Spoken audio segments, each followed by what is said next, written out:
This so-called report, and I must say, with all the responsibility in my command, this is really a set of innuendos and guesswork that are being tied together with a few grains of truth. And this is clearly a hit job, and this is and I think your viewers must understand there is a certain plan behind this, because please understand, India's financial system today is one of the strongest in the world. Even in the US, when banks are failing and stock markets are crashing, Indian banks are strong. Indian financial sector has been rebuilt over the last 10 years by Prime Minister Narendra Modi ji. Our stock markets, our investors are participating, global investors are participating. It is one of the strongest in the world. Our economy is the fastest growing in the world. And there seems to be a pattern where the Congress, which has over the last 10 years adopted a strategy of politics of lies, is now seeking foreign help to discredit, destabilize our financial system, financial markets, and to create chaos in the country.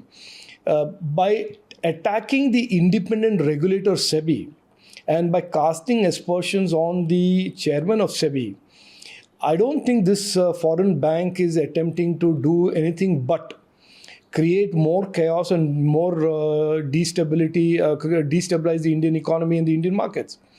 And we must remember, all your viewers must remember, the 10 years from 2004 to 2014, what had happened to the financial market and what had happened to the stock markets under the Congress and the UPA. Prime Minister Narendra Modi ji in the last 10 years has rebuilt the confidence, rebuilt that, eradicated corruption from all the public sector banks. People still remember how 10% NPAs in public sector banks. People still remember how phone calls used to go from Delhi to give loans from banks and how those loans never got repaid.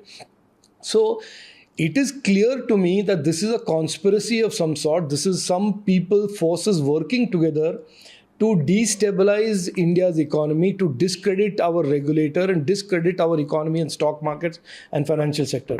And it is something that we should never allow. Our country is on a path to growth and expansion where everybody will be benefited.